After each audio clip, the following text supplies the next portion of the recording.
আকাশবাণী কলকাতা। স্থানীয় সংবাদ পড়ছি ধৃতি সেন শর্মা। বাংলাদেশে আটকে পড়া ভারতীয়দের নিরাপত্তা নিয়ে উদ্বেগ প্রকাশ করে মুখ্যমন্ত্রী মমতা ব্যানার্জি এ ব্যাপারে কেন্দ্রীয় সরকারের হস্তক্ষেপ চেয়েছেন। বাংলাদেশ পরিস্থিতি এবং এ ব্যাপারে কেন্দ্রীয় সরকারের অবস্থান নিয়ে সংসদে প্রধানমন্ত্রী বা বিদেশমন্ত্রীর বিবৃতিও দাবি করেছেন তিনি। বিধানসভায় আজ বাংলাদেশের সাম্প্রতিক পরিস্থিতি নিয়ে মুখ্যমন্ত্রী অভিযোগ করেন, গত 10 দিন ধরে বাংলাদেশে উদ্বেগজনক বহু ঘটনা ঘটলেও সে ব্যাপারে কেন্দ্রীয় সরকার নীরব। ভুল করে জলসীমা অতিক্রম করায় রাজ্যের 79 জন মৎস্যজীবীকে বাংলাদেশের একটি থানায় আটক করে রাখা হয়েছে। রাজ্যের তরফ থেকেও তাদের আইনজীবী দেওয়া হয়েছে। কেন্দ্রীয় সরকারকেও জানানো হয়েছে বিষয়টি। তা সত্ত্বেও এই মৎস্যজীবীরা মুক্তি পাননি, যা আগে কখনো ঘটেনি। অথচ বাংলাদেশি ট্রলার ডুবে যাওয়ার পর উদ্ধার হওয়া মৎস্যজীবীদের নিরাপদে সেদেশে ফেরত পাঠানো হয়েছে। এ রাজ্যে বহু মানুষের পরিবার পরিজন বাংলাদেশে রয়েছেন, তাদের জন্য মুখ্যমন্ত্রী উদ্বেগ প্রকাশ করেন। বিষয়টি নিয়ে কেন্দ্রীয় সরকারকে রাষ্ট্রসংঘের দ্বারস্থ হওয়ারও পরামর্শ দিয়েছেন। বাংলাদেশ পরিস্থিতি নিয়ে প্রধান বিরোধী দল বিজেপির ভূমিকার তীব্র সমালোচনা করে মুখ্যমন্ত্রী বলেন, তার সরকারের ঘোষিত নীতি হল বিদেশ সংক্রান্ত বিষয়ে কেন্দ্রীয় সরকারের পাশে থাকা, কিন্তু বিরোধী দলের সদস্যরা মিটিং মিছিল করছেন, প্ররোচনামূলক ভাষণ দিচ্ছেন, যা কাম্য নয়। বিজেপি বাংলাদেশে খাদ্য পণ্য রপ্তানি করতে দেবেন না বলেও রাজ্য সরকারের এ ব্যাপারে কোনো এখতিয়ার নেই। কেন্দ্র এ ব্যাপারে কোনো নির্দেশিকা জারি করলে তবেই পদক্ষেপ নেওয়া যাবে বলে মুখ্যমন্ত্রী স্পষ্ট জানিয়েছেন। উল্লেখ্য, মুখ্যমন্ত্রীর এই বক্তব্য প্রস্তাব হিসেবে কেন্দ্রীয় সরকারের বিবেচনার জন্য পাঠানো হবে বলে অধ্যক্ষ বিমান বন্দ্যোপাধ্যায় জানিয়েছেন। বাংলাদেশ প্রশাসন গত দুদিনে বৈধ ভিসা ও পাসপোর্টধারী 83 জন ইসকন ভক্তকে বেনাপোল চেকপোস্টে আটকে দিয়েছে। অভিবাসন পুলিশের ভারপ্রাপ্ত আধিকারিক ইমতিয়াজ এহসানুল কাদের ভূঁইয়া জানিয়েছেন, বাংলাদেশের বিভিন্ন জেলা থেকে আসা এই ভক্তরা ধর্মীয় অনুষ্ঠানে যোগ দিতে ভারতে যেতে চেয়েছিলেন। তাদের কাছে বৈধ ভিসা ও পাসপোর্ট থাকলেও প্রয়োজনীয় নির্দিষ্ট সরকারি অনুমতিপত্র ছিল না। রাজ্যের 6 বিধানসভা কেন্দ্রের উপনির্বাচনে জয়ী প্রার্থীরা আজ শপথ নিয়েছেন। বিধানসভা ভবনে এক অনুষ্ঠানে মুখ্যমন্ত্রী মমতা ব্যানার্জির উপস্থিতিতে রাজ্যপাল সিভি আনন্দ বোস এদের শপথ বাক্য পাঠ করান। প্রথমে শপথ গ্রহণ করেন সিতাই থেকে নির্বাচিত সঙ্গীতা রায়।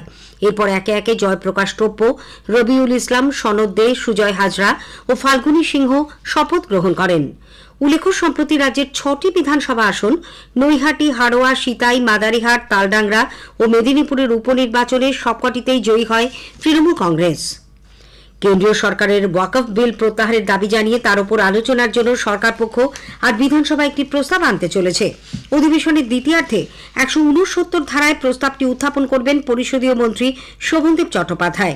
প্রস্তাবের ওপর একটানা 2 দিন মোট 3 ঘণ্টা আলোচনার কার্যসূচি রয়েছে। রাজ্যের চাহিদা মিটলে তবেই অন্য রাজ্যে আলু পাঠানোর অনুমতি দেওয়া হবে বলে মুখ্যমন্ত্রী মমতা ব্যানার্জি ফের স্পষ্ট জানিয়েছেন। হিমঘর থেকে আলু না বের করার ব্যাপারে আলু ব্যবসায়ী সংগঠনের সিদ্ধান্তের প্রেক্ষিতে মুখ্যমন্ত্রীর এই মন্তব্য বিশেষ তাৎপর্যপূর্ণ। রাজ্যে আলু ও পেঁয়াজের মূল্য বৃদ্ধি নিয়ে আজ বিধানসভায় তিনি ক্ষোভ প্রকাশ করেন।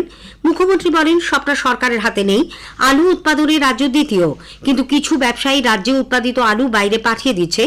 পেঁয়াজের ক্ষেত্রে আগে এমনটা হতো না, কিন্তু এখন হচ্ছে। এই কারণে রাজ্যের আলুর দাম বাড়ছে বলে তিনি মনে করেন। তবে ভিন রাজ্যে আলু ও পেঁয়াজ পাঠানোর ক্ষেত্রে রাজ্যের স্বার্থকে অগ্রাধিকার দিতে হবে বলে মুখ্যমন্ত্রী স্পষ্ট জানিয়েছেন। স্পন্সর অনুষ্ঠানের জন্য আজকে আকাশবাণীর বিধানসভা পর্যালোচনা প্রচারিত হবে শুধুমাত্র FM 107 প্রচার তরঙ্গে। শোনা যাবে রাত 8:50 থেকে 9টা পর্যন্ত। আরজিকর কাণ্ডে ন্যায় বিচার, বেকারদের কর্মসংস্থানের দাবি ও আবাস যোজনায় দুর্নীতির প্রতিবাদে প্রদেশ যুব কংগ্রেস আজ বিধানসভা অভিযান কর্মসূচির হাতে নিয়েছে। বিধান ভবনে গতকাল এক সাংবাদিক সম্মেলনে প্রদেশ কংগ্রেস সভাপতি শুভঙ্কর সরকার বলেন, রাজ্য সরকারের বিরুদ্ধে তারা আন্দোলন শুরু করবেন। ধর্মতলায় রানী রাসমণি রোডে এক জমায়েত কর্মসূচিরও আজ ডাক দেওয়া হয়েছে। মুর্শিদাবাদের ডোমকল মহকুমা জুড়ে আবাসের তালিকা থেকে বাদ গেছে 13,000-এর বেশি নাম। যোগ্যদের তালিকায় ঠাঁই পেয়েছেন প্রায় 30,000 উপভোক্তা। ইতিমধ্যে বিডিও অফিসগুলিতে আবাসে যোগ্য ও অযোগ্যদের নামের তালিকা ঝোলানো হয়েছে। নাম দেখা যাচ্ছে অনলাইনেও। প্রশাসনিক আধিকারিকদের অবশ্য দাবি, এখনো বেশ কয়েকটি এলাকায় সমীক্ষার কাজ বাকি। পাশাপাশি তাদের তরফে অভিযোগও শোনানো হচ্ছে। নাম না থাকলে অভিযোগ জানানো এবং পুনরায় সমীক্ষারও ব্যবস্থা রয়েছে। এদিকে পুরুলিয়ার মানবাজার 1 নম্বর ব্লকের ধানারা গ্রাম পঞ্চায়েতের আবাস যোজনায় সমীক্ষায় তালিকার নাম থেকে বাদ যাওয়ার অভিযোগ তুলে সিপিআইএম পরিচালিত গ্রাম পঞ্চায়েতে তালা ঝোলায় তৃণমূল কংগ্রেস। আজ সকালে পঞ্চায়েতের সামনে তালা ঝুলিয়ে বিক্ষোভ দেখায় তৃণমূল কংগ্রেস কর্মীরা। তাদের অভিযোগ, অন্যায়ভাবে পঞ্চায়েত থেকে নাম বাদ দেওয়া হয়েছে। গ্রাম পঞ্চায়েত প্রধান সুজাতা মণ্ডল অবশ্য জানিয়েছেন, সরকারি আধিকারিকের মাধ্যমে সমীক্ষা হয়েছে, এতে পঞ্চায়েতের কোনো হাত নেই। অভিযোগ পুরোপুরি মিথ্যে। খবর পেয়ে ঘটনাস্থলে যান মানবাজার 1 নম্বর ব্লকের বিডিও দেবাশিস ধর। সুপ্রিম কোর্টে রাজ্যের প্রাক্তন শিক্ষামন্ত্রী পার্থ চট্টোপাধ্যায়ের জামিন সংক্রান্ত মামলার শুনানি পিছিয়ে গেল। দুই বিচারপতি সূর্যকান্ত ও উজ্জ্বল ভূঁইয়ার ডিভিশন বেঞ্চে আজ মামলার শুনানি হওয়ার কথা ছিল।